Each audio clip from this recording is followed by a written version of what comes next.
Dans l'activité 1, je vous proposais un sondage proposé à 12 adolescents dans lequel on leur demande s'ils préfèrent PES, FIFA ou aucun des deux.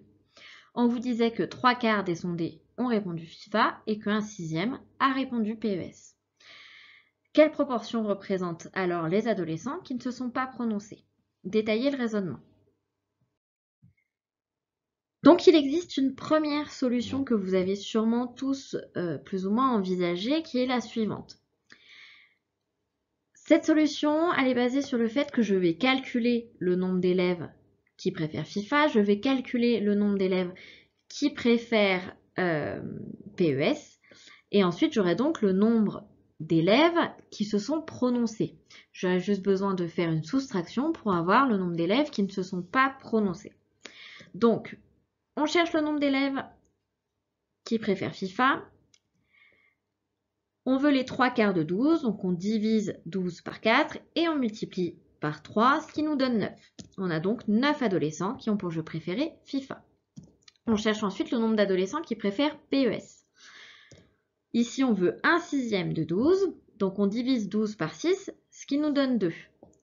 Et en soi, normalement, on multiplie par 1. Multiplié par 1, ça nous donne 2 aussi. Donc, on a 2 adolescents qui ont pour jeu préféré PES. On va donc additionner le nombre d'élèves qui préfèrent FIFA et le nombre d'élèves qui préfèrent PES.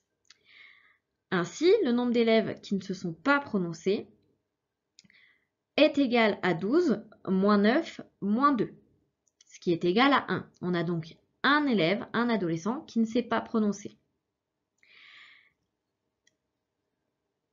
On a donc un adolescent sur 12 qui ne s'est pas prononcé. Pour avoir donc la proportion d'adolescents qui ne s'est pas prononcé, il suffit de diviser le nombre d'élèves qui ne se sont pas prononcés par le nombre d'élèves total. J'obtiens donc que la proportion d'adolescents ne s'étant pas prononcés est égale à 1 sur 12.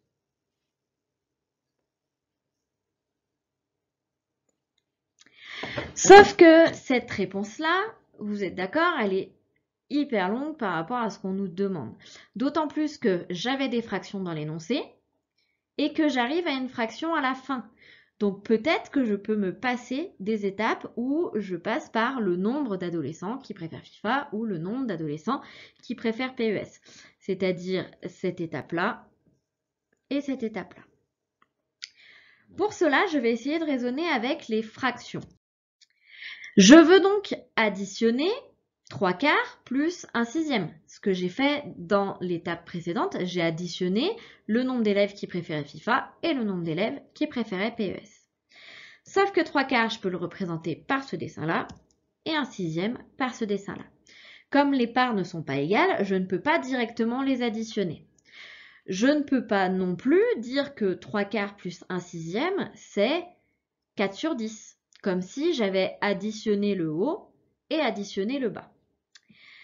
Par contre, ce que je peux faire, c'est rediviser mes disques, mes gâteaux si vous préférez.